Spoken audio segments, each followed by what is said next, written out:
দেখবেন আজিমপুরে কিছু কবর রেডি থাকে, আগের থেকেই রেডি করে রাখে, যে লাশ এরকমও হইতে পারে কোনো লাশ হঠাৎ আসা করবে, খোদাই করতে করতে টাইম চলে যাবে। তো বলে একবার আমি 3টা কবর রেডি করে রাখছি। তো প্রথম কবর খোদাই করছি, দ্বিতীয়টা করছি, তৃতীয়টা যখন খোদাই করতেছিলাম, তো খোদাই করার সময় আমার কবরের ভিতরে খুব গরম অনুভব হয়েছে। ঠিক বলে ভাবছি কবর খোদাই করতেছি এই জন্য বুঝি, কিন্তু না, দেখতেছি যে কবরের ভিতরেই কেমন জানি একটা গরম গরম ভাব। যাক, কষ্টে মষ্টে আমি কবর রেডি করা ছায়ায় বসেছিলাম। হঠাৎ দেখলাম উপর থেকে 2 জন লোক আসলো। উপর থেকে সাদা পোশাক পরিহিত, পাগড়ি পরিহিত। আমি কিন্তু কিস্সা কাহিনীতে তেমন অভ্যস্ত না, আমার বয়ানে তেমন কিস্সা কাহিনী নাই, কিন্তু কিছু কিস্সা কাহিনী খুব কি বিশ্বস্ত দেখা বলতেছি। বলে দেখলাম 2 জন আসলো। প্রথম কবরের কাছে দাঁড়ায় একজন জিজ্ঞাসা করলো, কি লিখবো? তো বলল যে চতুর্দিকে লেখো, চতুর্দিকে 12 মাইল। চতুর্দিকে 12 মাইল, এদিকেও 12 মাইল, এদিকেও 12 মাইল, এদিকেও 12 মাইল, এদিকেও 12 মাইল। বলে দ্বিতীয় কবরের কাছে আসলো, আচ্ছা বলল কি লিখবো? বলে যেই পর্যন্ত চোখের দৃষ্টিশক্তি যায়, চতুর্দিকে।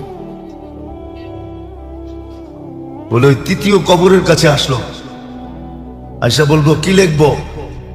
তো আঙ্গুল দিয়া দেখাইলো, 2 আঙ্গুলের মধ্যখানে যতটুকু ফাঁক, এতটুকু জায়গা লেখো, এতটুকু জায়গা।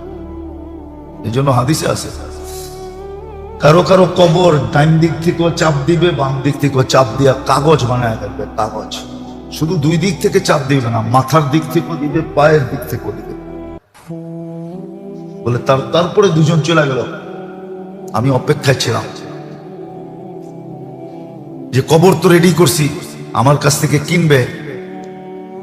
বলে প্রথম লাশটা যখন আসলো, প্রথমটা আসলো, কবর দেখলো, আমার কাছ থেকে কবরটা নিয়ে নিল। কিন্তু ওইখানে লোকজন বেশি ছিল না, লোকজন বেশি ছিল না। খাট উঠানের 4 জন আর 1-2 জন লোক লগে ছিল। আমি জিজ্ঞাসা করলাম, ভাই দাফন কাফনে তো লোকজন অনেক আসে, একবারে গরিব মানুষ তো, একবারে দেখবেন গরিব মানুষের জানা যায় কেউ তেমন কি না যায় না, গরিব মানুষ তো, গরিব মানুষ। কিন্তু নামাজ রোজায় খুব পাক্কা ছিল। কি ছিল? ওরাই বলতেছে দিনদারিতে খুব পাক্কা ছিল, কিন্তু সমাজের একবারে গরিব মানুষ তো, এই জন্য কেউ আসার প্রয়োজন মনে করে নাই। শুধু আত্মীয়, আপন থেকে আপন আত্মীয়রাই আসছে, আর কেউ আসে নাই। বলে চলে গেল। দ্বিতীয়টা বিক্রির জন্য আমি অপেক্ষা করলাম, দ্বিতীয়টা আসলো। ওইখানে শুধু 4 জন লোক, যারা খাট কাঁধে উঠাইতে কয়জন লাগে, ওই 4 জন লোক। তারাও এসে কবর নিল। তো জিজ্ঞেস করলাম, ভাই এখানে 4 জন কেন? এই লোকটা আমাদের এলাকারই না, পরদেশী। কি? মুসাফির। মুসাফির, কিন্তু লাশ তো দাফন করতে হবে, এই জন্য 4 জনেই আসছে।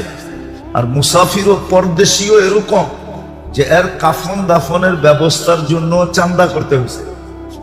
আমরা কিন্তু চান্দার মাধ্যমে তোমার থেকে কবর নিলাম, এই জন্য কেউ আর আসার প্রয়োজন মনে করে না, আমাদের 4 জনকেই পাঠায় দিয়েছে। পরদেশী, সফর অবস্থায় মারা গেছে। আর সফর অবস্থার মউত মুসলমানের জন্য শাহাদতের মউত। বলে আমি অপেক্ষায় ছিলাম তৃতীয় কবরটা বিক্রি হোক। বলে তৃতীয়টার সময় যখন দেখলাম, তো দেখলাম যে লোক আর লোকে লোকারণ্য একটা লাশ নিয়ে আসতেছে। লোকে লোকারণ্য, লোকে লোকারণ্য। ওই যার জায়গা দেখাইছে এতটুক, কতটুক? এতটুক। তো আমি জিজ্ঞেস করলাম, ওটা মহিলার লাশ ছিল। জিজ্ঞেস করলাম উনি কে? ও আমাদের এলাকার সম্ভ্রান্ত ব্যক্তির স্ত্রী। এই জন্যই তো এলাকার সমস্ত মানুষ আসছে। এলাকার কি সম্ভ্রান্ত ব্যক্তি, এই জন্যই তো সবাই ভাঙ্গা পড়ছে, এত লোক। কিন্তু আমি মনে মনে ভাবতেছিলাম, জিজ্ঞাসা করলাম এক আমল কিরকম ছিল? বললো সম্ভ্রান্ত ব্যক্তির স্ত্রী, সম্ভ্রান্ত ভাবেই চলতো। কি কি সম্ভ্রান্ত ভাবে চলা বোঝেন না? মনে হয় বোঝেন না। কি কি বোঝেন? যেমন আজকে সম্ভ্রান্তরা চলে, এরকমই চলে, ঠিক না? এটাকেই ফ্যাশন মনে করে, এটাকেই কি মনে করে? খোলা মনের মানুষ মনে করে, কালচার, কত শব্দই তো আছে, ঠিক না? তো বলে কবর দিয়ে চলে গেল। তো আল্লাহওয়ালাকে বলতেছিল যে আমার জীবনে এই 3টা কবর আমি আমার স্বচক্ষে দেখছি।